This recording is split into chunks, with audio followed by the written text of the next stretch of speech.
Zimbabwe was among over 100 countries which signed the Deforestation Pact at the COP26 Climate Change Conference in 2021.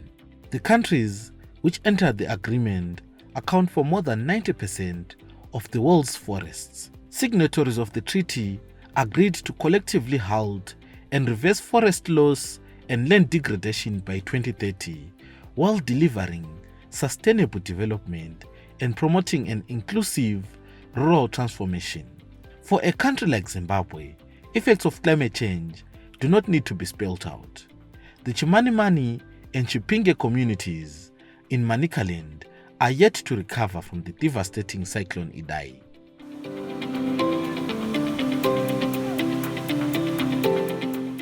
While Zimbabwe's signature on the treaty has been seen as progressive by climate enthusiasts, there is a dilemma.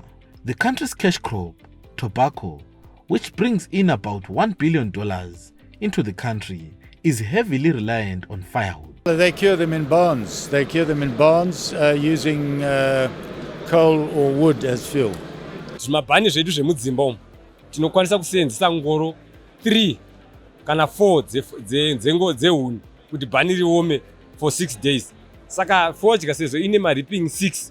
Saka ndinogona ngoti times 6 times 4 kana kuti 6 times 3 ndobudisa total number yengoro dzogona kubuda 25 to 30 kupisa fodya yese inenge iri yehectare.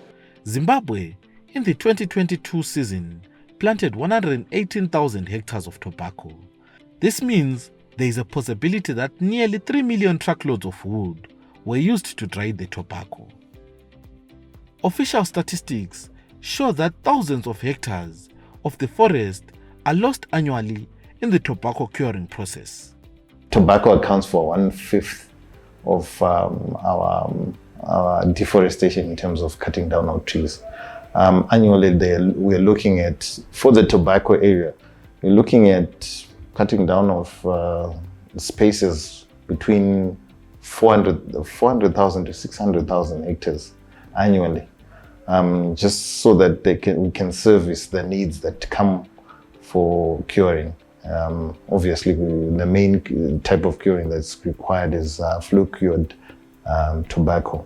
So it's a very big challenge that we're actually seeing in that space. In the flue curing process, leaves are hung into the curing barns, where hot air is generated to dry the leaves. Most farmers in Zimbabwe use firewood to generate the heat, which has culminated into them accounting for between 15 and 20% of the country's annual deforestation. Besides the burning part, which is a point of concern for environmentalists, the building of barns and clearing of virgin land for the purposes of planting the crop also adds to the deforestation figures. Zimbabwe is faced by a dilemma of reducing deforestation without upsetting the productivity exhibited by tobacco farmers over the years. At a time when government is pushing for the expansion of the country's export base, can it afford to see one of its productive subsector slowing down? The flue-cured tobacco that we grow in Zimbabwe takes a lot in terms of the requirements for the curing process. And this is what we are saying, 15 to 20% of the 262,000 hectares of the deforestation rate that we are referring to is attributable to tobacco growing, to tobacco farming in Zimbabwe. On paper, Zimbabwe has a strategy to manage deforestation. In the early 2000s, Zimbabwe adopted the Tobacco Wood Energy Program, which aimed at ensuring that they help farming communities with knowledge and nurseries to plant new trees. This aimed to counter deforestation from the tobacco farming. Before 2012, it was primarily based on goodwill, where willing farmers would enroll and get eucalyptus or gum tree woodlots. The choice of tree was informed by how quick the species matures. In 2012, it became law that every tobacco farmer had to have a eucalyptus woodlot. Speaking now to the challenge of the levy.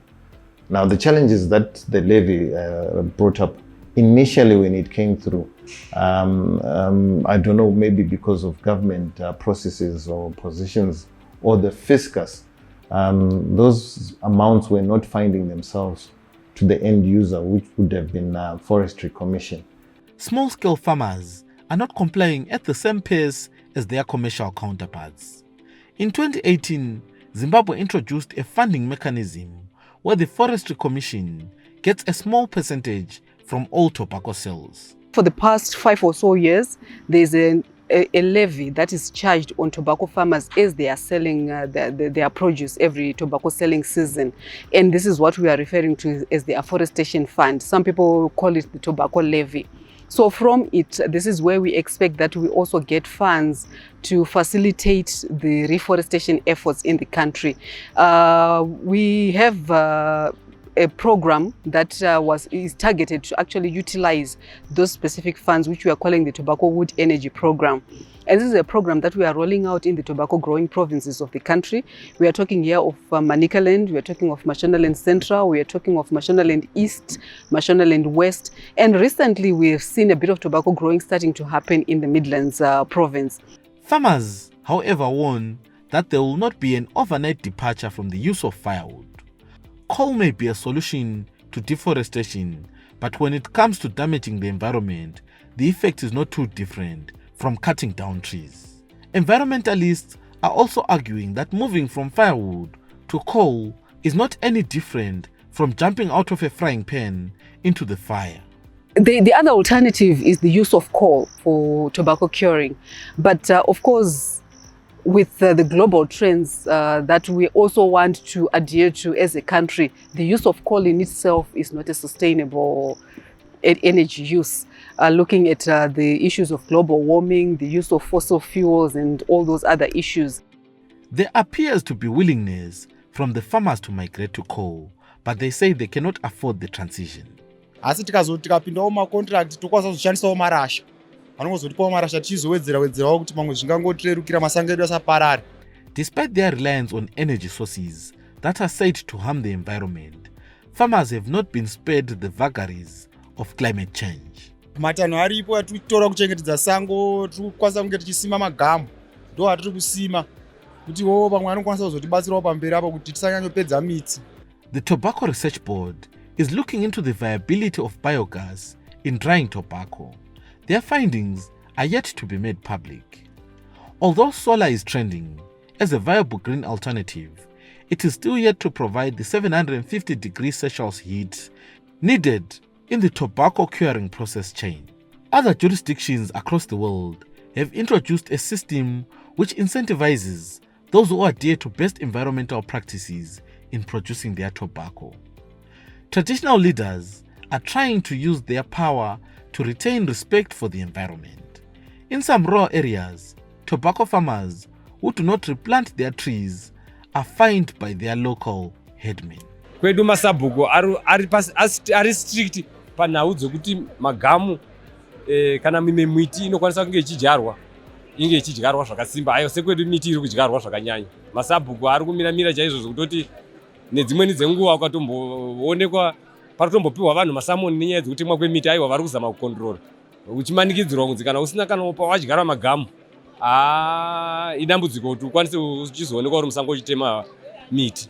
If this works in a village, does this bring hope for the implementation of a national policy with the same terms? Will Zimbabwe's tobacco go down the same road as our minerals, which are sometimes viewed with scorn on the global market due to its extraction methods? Or will our experts formulate sustainable strategies to maintain our competitiveness? Time will tell.